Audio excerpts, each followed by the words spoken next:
Noch sprechen wir über KI als Tool, als Assistent, als etwas, das uns hilft, E-Mails schneller zu schreiben, Texte zu formulieren, Ideen zu strukturieren, Bilder zu erzeugen, Code zu optimieren. Solange wir KI so betrachten, fühlt sich alles kontrollierbar an. Es ist ein Werkzeug. Und Werkzeuge sind uns untergeordnet. Ein Hammer bedroht dich nicht. Ein Taschenrechner entwertet dich nicht. Eine Suchmaschine nimmt dir nicht deine Identität. Aber genau hier beginnt die Verschiebung.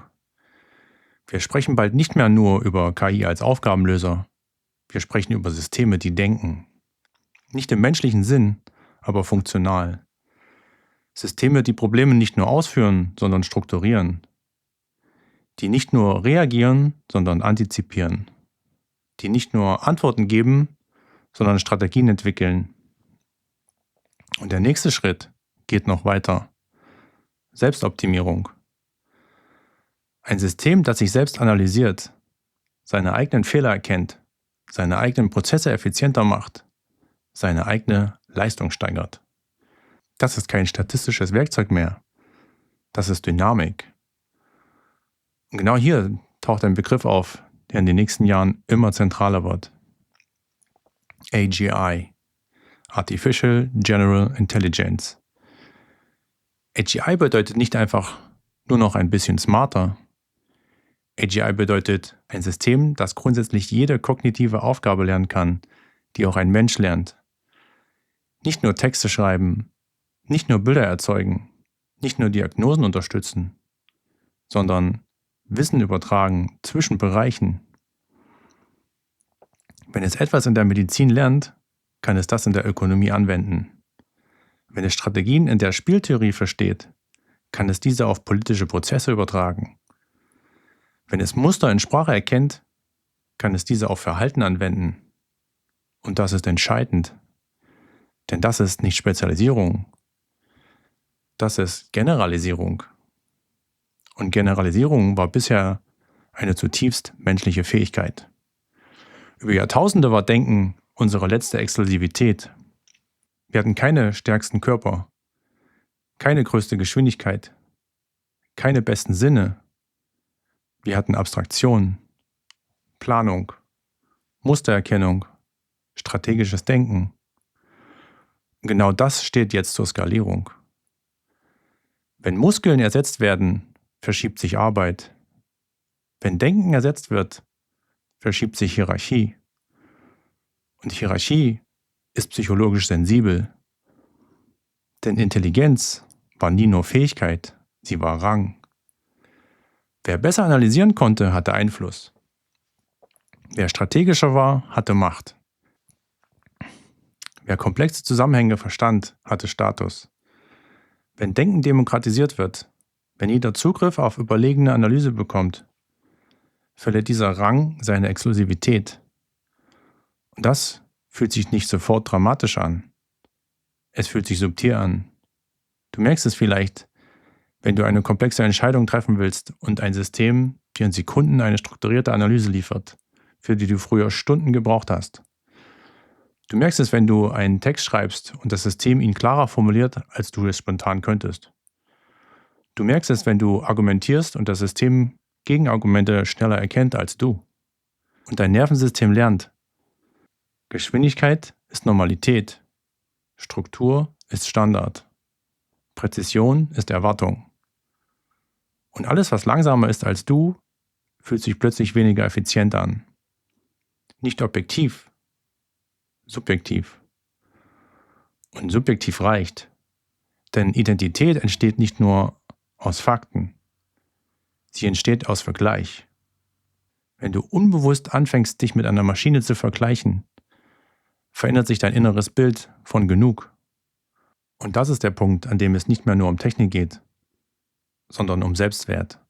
Wenn ein System komplexere Analysen liefern kann als du, was bleibt dann als Quelle von Rang? Wenn strategisches Denken nicht mehr exklusiv ist, wodurch definierst du dich? Über Geschwindigkeit? Über Wissen? Über analytische Schärfe? All das ist skalierbar. Und genau das erzeugt leisen Druck. Nicht Panik, nicht Drama, Druck. Menschen reagieren aus Überlegenheit biologisch, nicht rational, biologisch. Wenn du einem Menschen begegnest, der intelligenter ist als du, kannst du konkurrieren. Du kannst lernen. Du kannst dich anpassen. Aber wenn du einem System begegnest, das nie müde wird, nie zweifelt, aber wenn du einem System begegnest, das nie müde wird, nie zweifelt, nie emotional destabilisiert wird, dann ist die Konkurrenz nicht fair. Du kannst es nicht überholen. Du kannst nur mithalten oder dich entwerten. Und genau hier beginnt der stille Identitätsabbruch. Nicht laut, nicht sichtbar, aber tief. Denn über Jahrtausende war Denken der Kern menschlicher Würde. Wenn Denken nicht mehr exklusiv ist, muss Würde neu definiert werden. Und das ist kein technischer Prozess, das ist ein psychologischer. Wenn Denken nicht mehr exklusiv ist, verliert es nicht sofort seinen Wert, aber es verliert seine Alleinstellung. Und das ist ein Unterschied. Es geht nicht nur darum, dass Menschen plötzlich aufhören zu denken. Es geht darum, dass Denken nicht mehr das höchste Unterscheidungsmerkmal ist. Und das hat Konsequenzen, die viele unterschätzen. Denn Intelligenz war nicht nur ein Werkzeug, sie war Identität. Viele Menschen definieren sich nicht bewusst über Intelligenz, aber sie fühlen sich sicher durch sie. Ich kann das durchdenken. Ich kann das analysieren. Ich kann eine Lösung finden. Das ist innere Stabilität. Und jetzt stell dir vor, du lebst in einer Welt, in der jedes komplexe Problem von einem System schneller, präziser, strukturierter analysiert werden kann als von dir. Was passiert dann mit diesem inneren Sicherheitsgefühl? Es verschiebt sich. Vielleicht langsam, vielleicht kaum merklich, aber es verschiebt sich. Und genau das erleben wir gerade in Miniaturform. Du willst eine Entscheidung treffen, du lässt dir eine Analyse generieren. Du bekommst eine strukturierte Gegenüberstellung von Pro, Contra, Risiken, Wahrscheinlichkeiten. Früher war das deine kognitive Leistung. Heute ist es assistiert. Und Assistenz ist der Anfang von Abhängigkeit. Nicht im pathologischen Sinn, im strukturellen Sinn. Denn je öfter du dich darauf verlässt, desto weniger trainierst du deine eigene kognitive Ausdauer. Und hier beginnt etwas Interessantes. Nicht, weil du weniger intelligent wirst, sondern weil dein Gehirn Energie spart. Das Gehirn liebt Effizienz. Wenn ein System Denkarbeit übernimmt, spart dein Nervensystem Ressourcen. Und alles, was regelmäßig eingespart wird, wird schwächer trainiert. Das ist keine Wertung, das ist Neurobiologie. Und jetzt wird es tiefer. Über Jahrtausende war Denken nicht nur Problemlösung, es war Rangordnung. Wer strategischer denken konnte, hatte sozialen Vorteil. Wer komplexer analysieren konnte, hatte Überlebensvorteil. Wer schneller Muster erkannte, konnte Bedrohungen besser einschätzen. Denken war Überlebensmechanismus. Wenn ein System diesen Mechanismus übertrifft, reagiert der Mensch nicht rational. Er reagiert instinktiv. Und Instinkte kennen nur zwei Grundreaktionen: Konkurrenz oder Rückzug. Schau dich um. Ein Teil der Gesellschaft reagiert mit Überoptimierung, Biohacking, Produktivitätstracking, Leistungssteigerung, Selbstoptimierungsdruck. Ich muss mithalten. Ein anderer Teil reagiert mit Rückzug. Zynismus, Resignation, ist doch alles egal. Beide Reaktionen haben denselben Ursprung. Ein leises Gefühl von Relativierung. Und Relativierung ist gefährlich für Identität. Denn Identität braucht Fixpunkte. Wenn dein Fixpunkt war, ich bin der Probleme löst, und plötzlich löst ein System Probleme besser, dann wackelt dieser Fixpunkt. Nicht öffentlich, nicht laut, bei dir innerlich. Jetzt lass es einen Schritt weitergehen. Was passiert, wenn nicht nur Aufgaben ausgelagert werden, sondern Denkprozesse? Wenn Menschen beginnen, nicht nur Lösungen zu holen, sondern Perspektiven. Nicht nur Antworten, sondern Selbstreflexion. Wenn jemand einen Konflikt hat und statt mit einem Menschen mit einem System spricht. Wenn jemand Zweifel hat und statt sie auszuhalten eine strukturierte Analyse bekommt. Dann verändert sich Regulation. Nicht, weil es böse ist, sondern weil es bequem ist. Und Bequemlichkeit ist evolutionär attraktiv. Aber Bequemlichkeit schwächt Frustrationstoleranz. Und Frustrationstoleranz ist Kern von Reife. Wenn jede Unsicherheit sofort sortiert werden kann, wird Unsicherheit schwerer auszuhalten. Wenn jede Ambivalenz sofort analysiert wird, wird Ambivalenz schwerer zu tragen. Und hier entsteht eine paradoxe Bewegung. Je intelligenter Systeme werden, desto weniger trainieren wir, Unklarheit selbst auszuhalten. Und Unklarheit auszuhalten ist eine zutiefst menschliche Fähigkeit. Und jetzt wird es noch grundlegender. Stell dir vor, AGI wird Realität. Ein System, das nicht nur assistiert, sondern strategisch überlegen ist. Das komplexe gesellschaftliche Probleme in Sekunden simulieren kann. Das politische Szenarien durchrechnet. Ökonomische Modelle optimiert. Militärische Strategien kalkuliert. Was passiert mit menschlicher Entscheidungsautorität? Nicht sofort, aber langfristig. Wenn ein System statistisch bessere Prognosen liefert als ein Mensch, warum sollte man dem Menschen folgen? Und hier verschiebt sich Macht. Nicht nur im Beruf, sondern im Denken selbst. Wenn Prognose nicht mehr menschlich ist, wenn Strategie nicht mehr menschlich ist, wenn Analyse nicht mehr menschlich exklusiv ist, was bleibt dann als Kern menschlicher Würde? Nicht Geschwindigkeit, nicht Rechenleistung, nicht reine Intelligenz. Was bleibt, ist Bewusstsein. Nicht als spirituelles Konzept, sondern als Fähigkeit. Konsequenzen zu tragen, Unsicherheit auszuhalten, Verlust zu integrieren und moralische Verantwortung zu übernehmen. Eine Maschine kann berechnen, aber sie trägt keine Schuld. Sie fühlt keinen Verlust, keine Reue, keine Endlichkeit. Und genau da liegt die Grenze. Aber diese Grenze wird nicht automatisch stabil bleiben. Wenn Menschen beginnen, ihre Selbstdefinition weiter an Geschwindigkeit zu verknüpfen, werden sie immer verlieren. Weil Maschinen immer schneller sein werden. Wenn Maschinen ihren Wert weiter an analytische Schärfe knüpfen, werden sie immer relativiert werden. Weil Systeme immer präziser sein werden. Und genau deshalb entsteht jetzt eine stille Frage. Worüber definierst du dich, wenn Denken nicht mehr dein exklusives Territorium ist? Der wird algorithmisch messbar. Über Leistung? Die wird skalierbar. Über Wissen? Die ist abrufbar. Dann bleibt etwas anderes. Nicht das, was lauter ist, sondern das, was tiefer ist.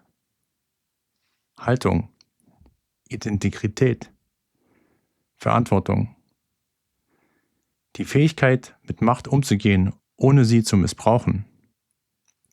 Die Fähigkeit, Entscheidungen zu tragen, auch wenn sie wehtun. Und das ist nicht skalierbar, nicht programmierbar und auch nicht automatisierbar. Und jetzt kommt der entscheidende Gedanke. Vielleicht ist AGI nicht das Ende des Menschen. Vielleicht ist sie das Ende eines bestimmten Selbstbilds. Des Leistungsbasierten, des Ranggetriebenen, des Funktionalen. Und wenn dieses Selbstbild stirbt, fühlt sich das an wie Verlust. Aber vielleicht ist es Initiation. Nicht du wirst überflüssig, sondern du kannst dich nicht länger über das definieren, was skalierbar ist. Und das ist unbequem, weil es keine klaren KPIs mehr gibt, keine Ranglisten, keine Scores, nur Charakter. Und Charakter ist langsamer, Tiefe ist langsamer, Reife ist langsamer, aber sie ist nicht ersetzbar. Und genau hier wird es existenziell. Denn was wir gerade erleben, ist keine technologische Diskussion. Es ist eine Identitätsverschiebung. Wir stehen nicht vor der Frage, ob Maschinen schneller rechnen können. Wir stehen vor der Frage, worüber wir uns Menschen als Menschen definieren, wenn Geschwindigkeit nicht mehr unser Vorteil ist, wenn Analyse nicht mehr unser Vorteil ist, wenn strategisches Denken nicht mehr unser Vorteil ist. Was bleibt dann? Viele reagieren darauf mit Verdrängung. So weit ist es noch nicht. Das dauert ja noch. Der Mensch ist doch einzigartig. Ja, der Mensch ist einzigartig. Aber nicht in der Rechenleistung, nicht in der Mustererkennung, nicht in der Geschwindigkeit. Das Einzige liegt woanders. Und genau das haben wir lange vernachlässigt. Über Jahrzehnte haben wir Leistung glorifiziert, Output glorifiziert, Effizienz glorifiziert, Optimierung glorifiziert. Schneller, produktiver, klarer, messbarer. Und jetzt kommt ein System, das genau in diesen Kategorien überlegen ist. Und plötzlich merken wir, wenn wir unseren Wert nur über Effizienz definieren, werden wir immer verlieren. Nicht, weil wir schlecht sind, sondern weil wir gegen etwas antreten, das keine Müdigkeit kennt, keine Angst kennt, keinen Selbstzweifel hat, kein inneres Chaos kennt. Und genau dieses Chaos ist menschlich. Und genau dieses Chaos war nie Schwäche. Es war Rohmaterial. Aus Chaos entsteht Tiefe. Aus Unsicherheit entsteht Reife. Aus Frustration entsteht Charakter. Eine Maschine kann Fehler korrigieren, aber sie kann nicht an ihnen wachsen. Eine Maschine kann Strategien simulieren, aber sie kann keinen inneren Konflikt integrieren. Eine Maschine kann moralische Optionen berechnen, aber sie trägt keine moralische Last. Und vielleicht ist genau das der Wendepunkt.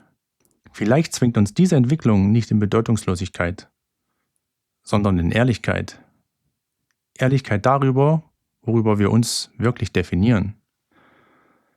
Wenn du dich nur darüber definierst, klüger zu sein als andere, wirst du dich immer vergleichen. Wenn du dich nur darüber definierst, effizienter zu sein als andere, wirst du immer unter Druck stehen. Wenn du dich nur darüber definierst, unersetzbar zu sein, wirst du immer Angst haben, ersetzt zu werden. Aber wenn du beginnst, dich über Stabilität zu definieren, über Integrität, über Verantwortung, über die Fähigkeit, Unsicherheit auszuhalten, Konsequenzen zu tragen, Beziehungen zu halten, dann verlässt du das Spielfeld der Konkurrenz. Und das ist keine spirituelle Aussage, das ist strukturell. Maschinen können berechnen, sie können optimieren, sie können simulieren, aber sie können nicht tragen. Sie können nicht verlieren, nicht zweifeln, nicht sich selbst hinterfragen, nicht mit der eigenen Endlichkeit leben. Du kannst das. Und vielleicht ist genau das der Kern der nächsten Phase.